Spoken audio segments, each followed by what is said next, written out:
Bienvenidos sean todos ustedes al tema número 3 de esta unidad 2. Estamos estudiando la persona natural y la persona jurídica, y en los temas anteriores hemos desarrollado acerca de la persona natural. Bueno, les había mencionado que el nombre es una parte, es una atribución de la persona humana. En el tema anterior hemos tratado acerca de la capacidad, pero ¿qué del nombre? El nombre está íntimamente relacionado con el derecho a la identidad que tenemos todos los seres humanos. Así que es un tema muy importante que trata del derecho civil. Vamos entonces a iniciar el estudio del nombre en este tema número 3. Vamos con la diapositiva de presentación.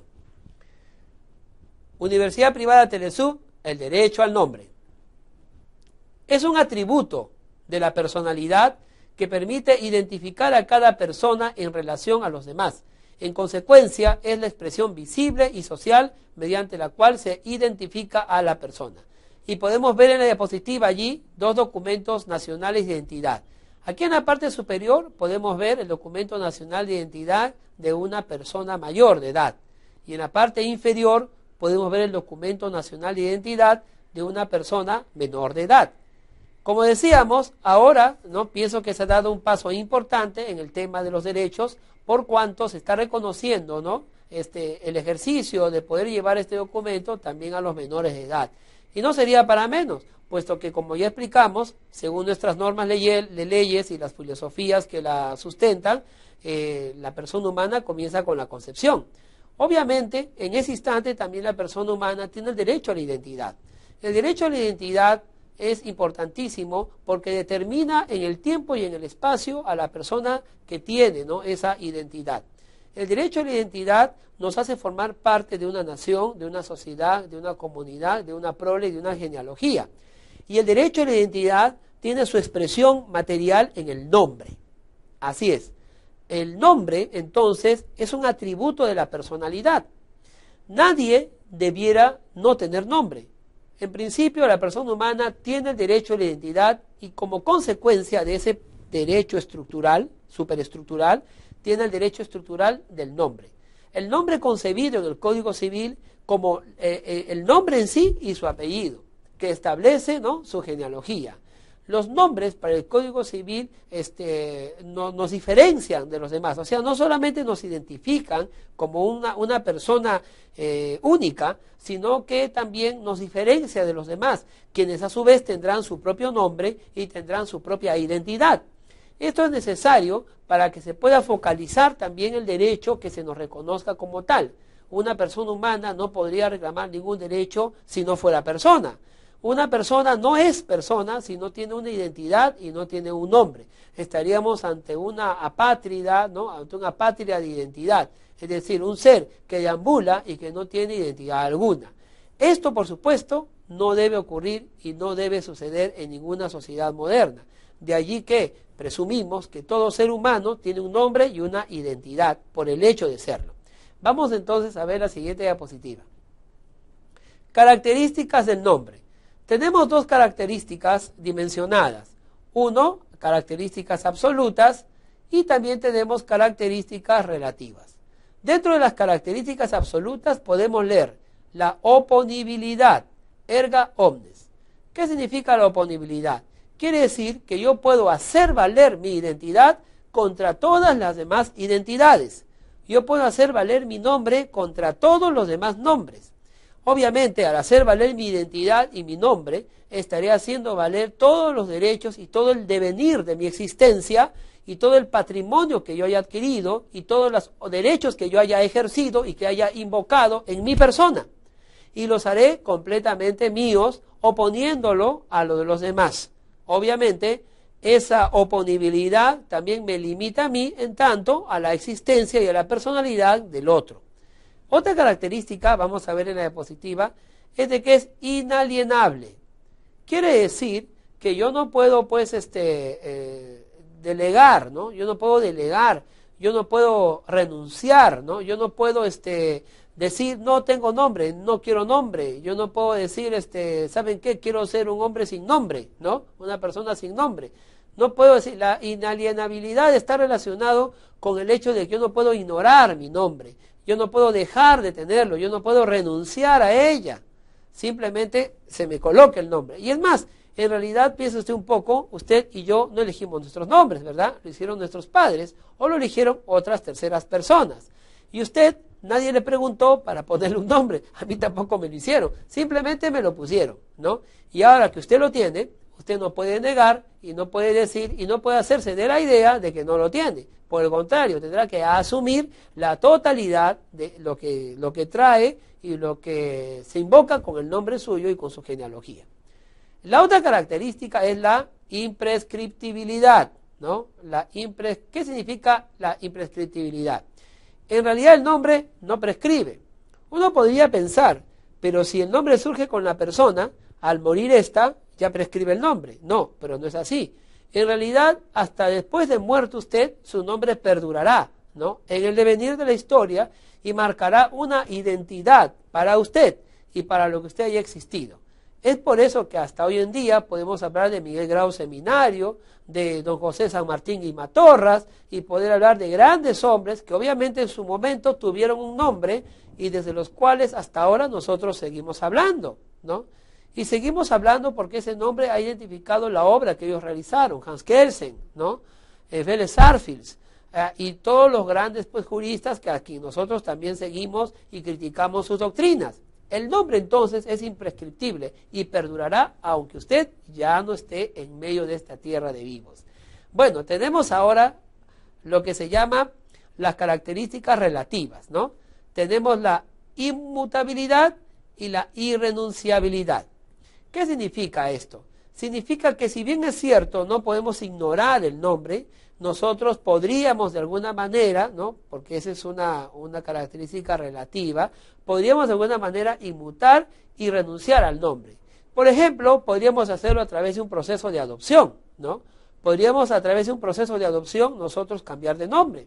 Podríamos nosotros de repente también, ¿no? Que no es una renuncia estricto sensu, pero podríamos citar como un ejemplo, ¿no? Ilustrativo el hecho de la rectificación del nombre. Puede ser que mi nombre haya sido mal colocado y luego yo lo cambie. No es un cambio de nombre absolutamente, ni una renuncia al nombre, ¿no? Pero para entender un poco el tema, ¿no? Si nosotros, por ejemplo, somos adoptados, nuestros apellidos cambiarán, ¿no? Muchos peruanos, por ejemplo, que emigraron al Japón y que tenían ascendencia japonesa, cambiaron de nombre por esa razón. Y el nombre que ellos tienen en el país donde actualmente viven no es el mismo con el cual surgieron aquí.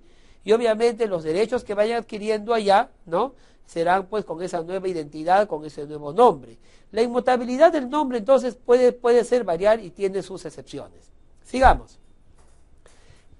Dice en esta diapositiva, el nombre del hijo matrimonial y del extramatrimonial.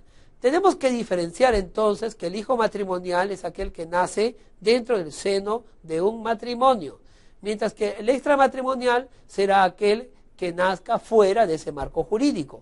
Puede que sea un hijo natural, puede ser que sea un hijo de convivencia, ¿no? Pero entonces, ¿qué pasa con el nombre? ¿Va a haber alguna diferencia de ellos? Vamos a ver qué dice la ley.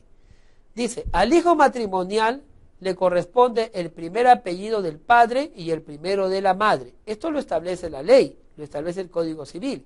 Si, por ejemplo, hay una pareja de casados y tienen un hijo, se reputa que el hijo, ¿no?, es hijo de ambos. Y obviamente tiene que tener el apellido del padre y el apellido de la madre.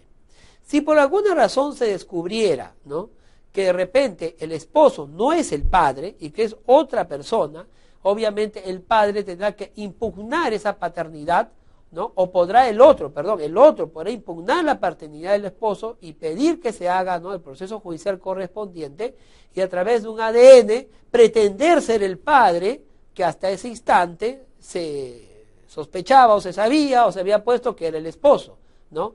Entonces, el verdadero padre podrá impugnar la paternidad del esposo para poder que figure su apellido de él como verdadero padre. ¿Qué más? Vamos ahí. El nombre de recién nacido de padres desconocidos. ¿Qué nombre llevará? Dice, recién nacido, cuyos progenitores son desconocidos, debe ser inscrito con el nombre adecuado que le asigne el registrador del Estado civil. Es que en realidad el derecho a la identidad y el nombre es un derecho humano. Por eso, toda persona que nace, todo niño que nace, necesita tener su nombre. Si los padres son desconocidos, la norma le otorga esa facultad al registrador, para que el registrador pueda ponerle un nombre que él considere más adecuado. ¿Ah? Qué bonito que se reconozca esos derechos a los niños. Seguimos. Bueno, vamos a leer juntos. El derecho de la mujer a llevar el apellido del marido, ¿no? Vamos a ver. Dice, la mujer tiene derecho a llevar el apellido del marido, agregado al suyo, y a conservarlo mientras no contraiga nuevo matrimonio. Bien, esta norma ha sido muy criticada por muchos movimientos feministas. Bueno, en realidad, en otros países, ¿no? Al apellido de la esposa, en nuestro país, al apellido de la esposa, se le suma el apellido del esposo. Pero en otros países, simplemente el apellido de la esposa desaparece y se coloca el apellido del esposo, ¿no? Bueno, según la legislación, esto será así. Pero cuando vemos la legislación nacional, entendemos que es un derecho de la mujer llevar el apellido del esposo. O sea, no es una obligación, es un derecho de ella, y ese es el perfil que se da a esta realidad. Una mujer casada ha de llevar el apellido del esposo. Seguimos.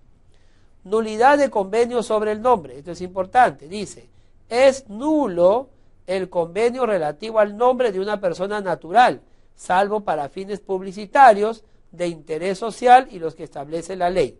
Bueno, no hay ningún contrato o convenio que se pueda firmar a través con el nombre. Yo no puedo firmar, cambiar mi nombre, no así graciosamente con personas de mi propia vida en sociedad, no. Pero la ley marca una excepción. Vamos a ver cuál es. Dice para fines publicitarios.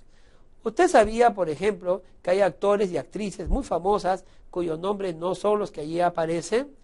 ¿Quién no conoce pues a Roger Moore? ¿Quién no conoce a Marilyn Monroe? ¿No? ¿Ha oído hablar de ellos usted? Por supuesto que sí, pero esos no son sus nombres verdaderos. Asimismo también, ¿quién no ha oído hablar de Shakira? ¿No? ¿Quién no ha hablar de J-Lo? Sin embargo, no son sus nombres, ¿no? Son simplemente manejos publicitarios que se hacen a sus nombres, lo cual en sí misma no malogra su identidad ni afecta su identidad, porque obviamente su identidad está debidamente cuidada, protegida por las normas y las leyes y todo, y son gente muy famosa que es difícil confundirlas, ¿no? En tanto, entonces, el uso publicitario del nombre no afecte la identidad, sino por el contrario, ¿no? Mejore, patrocine su patrimonio, ¿no? Le traiga ganancias y beneficios a la persona, obviamente eso no se puede evitar, ¿no? El hecho entonces de que se use publicitariamente, eso no implica un cambio de nombre, ni tampoco impedimento de tratar y contratar con el hecho del nombre. Sigamos más en otra diapositiva. Bueno, el cambio o adición de nombre, de esto hablábamos hace un momento. La adición implica una modificación en el nombre originario o que fue asentado en los registros civiles. Si usted ha cometido, ¿no? Se ha dado cuenta que el registrador cometió un error al momento de poner su nombre o su apellido, recuerde que es nombre y apellido cuando hablamos de nombre, ¿no? Entonces, hay un proceso judicial y ahora notarial que uno puede seguir para adicionar o cambiar el nombre. Puede ser, por ejemplo, que su nombre Ramírez, que es con Z, según su padre, su abuelo, su bisabuelo y su tatarabuelo, a usted le hayan escrito con Ramírez con S. Entonces, allí eso afecta la identidad. Bueno, y al afectar la identidad afecta otros derechos, como los derechos hereditarios, los derechos sucesores, los derechos parentales. Entonces, obviamente, eso tiene que cuidarse, tiene que protegerse. Para ello, entonces, uno sigue un proceso notarial o sigue un proceso judicial, con lo cual logra el cambio y la adición de nombre, pero siempre dentro del marco legal y jurídico, y siempre que se haya cometido un error. Vamos con la segunda parte. Dice aquí, la protección jurídica del seudónimo. El seudónimo es el nombre utilizado por un autor o artista en sus actividades en vez del suyo propio. ¿Recuerda lo que decíamos acerca del convenio del nombre? Bueno, efectivamente, estamos hablando aquí del seudónimo. El seudónimo es un alias, ¿no? Que muchas personas, por su actividad artística o cultural, suplantan su nombre para esa determinada obra o teatro o ficción, ¿no? El seudónimo es protegido por la ley en tanto este seudónimo, ¿no? Identifique también a su autor, ¿no? Por ejemplo, en el Perú tenemos la famosa historia de Abelardo Gamarra, un gran escritor, ¿no?, de la época del siglo pasado, del principio del siglo pasado, que criticaba, ¿no?, mucho al statu quo y a la política peruana y a los gobernantes. Abelardo Gamarra tenía, puede ser, un seudónimo muy importante que se llamaba El Tunante, ¿no? El Tunante. O sea, un ser procaz, un ser insidioso, incisivo, antisacramental, y él escribía pues bajo este seudónimo del Tunante, Abelardo Gamarra, o el seudónimo La Mauta, ¿no?, que se le puso a José Carlos Mariátegui, y muchos seudónimos, ¿no?, que por su obra literaria, por su obra artística, su obra cultural, usan, ¿no?, pero que en sí mismo no es el nombre real del autor. En nuestra historia virreinal, por ejemplo, hay poemas muy hermosos dirigidos a Pedro Calderón de la Barca de España, de poetisas de aquí del Perú, del virreinato del Perú, y un seudónimo que ha pasado a la historia, pues el nombre de Amarilis, ¿no? Amarilis, de aquella poetisa peruana de la época virreinal, que nunca se sabe su nombre, se le ha atribuido a varias poetisas, pero que el seudónimo ha pasado a la historia por la belleza de sus obras, la belleza literaria. El seudónimo es protegido por las leyes también, cuando ello implique la identidad de la persona que lo usa. Seguimos. ¿Qué es el sobrenombre? Bueno, el sobrenombre es la designación que se dan los terceros, esto quiere decir un círculo de amigos, familiares que realizan sobre la persona.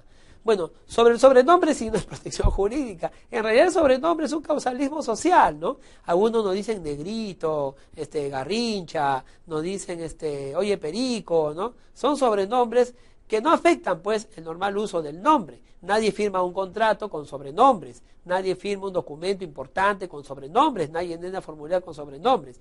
El sobrenombre responde al uso y la costumbre social, pero en sí mismo no representa un problema para el nombre. El sobrenombre es importante en tanto medie un vínculo de identidad de la persona. El nombre, entonces, repetimos, está conformado por el nombre, los primeros nombres, que pueden ser el número indeterminado, y por los apellidos. La importancia de los apellidos marcan en la genealogía de la cual nosotros descendemos. El apellido marcará los vínculos parentales, y el apellido marcará también de alguna manera los derechos expectativos de sucesión y de herencia. El nombre, ¿no?, en tanto es usado por una sola persona, marcará su identidad y es oponible a ellas. Nos identifica de las demás y ellas se identifican de nosotros por el nombre. En las parejas donde hay esposos, el apellido, ¿no?, se entiende, es el esposo. Y si alguien pretende ser hijo, ¿no?, de ese niño nacido en un matrimonio, tendremos que seguir un proceso judicial o un proceso notarial para poder impugnar eso, ¿no? El nombre de los niños no reconocidos o cuyos padres no son conocidos, son colocados por el registro civil. Y cada padre escoge el nombre que le corresponde, ¿no? Como ya le dijimos, a veces en el certificado de haber nacido vivo se pone un nombre y luego para asentar el acta de nacimiento lo pensamos mejor, entonces como que ya cambiamos de nombre o escogemos uno a nuestro gusto. La cantidad de nombres, ¿no?, se entiende que pueden ser un mínimo de 1 y máximo de 2, 3, 4, 5, ¿no? Yo tenía pues en el colegio un amigo que tenía 5 nombres. Así que era bien complicado confundirlo o muy complicado que tenga homonimia, ¿no? Sin embargo, el que le habla, y estoy seguro muchos de ustedes, pueden tener homonimia, ¿no? Entonces es importante inscribirnos en los registros nacional de identidad y estado civil para que esa identidad pueda ser preservada, conservada y registrada en el Estado. Y no haya más problemas pues en fechas más adelante, ¿no? Finalmente, el seudónimo es importante y es protegido por la ley porque el seudónimo implica de alguna manera un vínculo de protección porque puede estar generando patrimonio, riqueza y beneficios al que lo lleva por su obra artística, cultural, literaria, musical, etcétera. Entonces esto puede dar un beneficio patrimonial y no puede ser pues usado por otra persona. El seudónimo tiene que tener protegido por la ley. Nadie puede decir, pues, presentarse ahí con una chica cualquiera diciendo que es J-Lo, cuando realmente no es la Jennifer López que nosotros conocemos. Y no pueden ir los jóvenes, ¿no?, de un determinado conjunto musical o cantante, diciendo que ese cantante se va a presentar, y total que uno va y no es quien dijo ser, ¿no? Entonces el seudónimo, en tanto proteja, ¿no?, al patrimonio de la persona que lo usa, tendrá que ser también protegido. No así el sobrenombre, ¿no? El sobrenombre es de un uso social, un uso amical, y será protegido pues en tanto realmente identifique o no a la persona. El nombre es parte del derecho de la identidad, un derecho de primer orden del ser humano y nos identifica de los demás. Gracias por haberme acompañado en este tema número 3.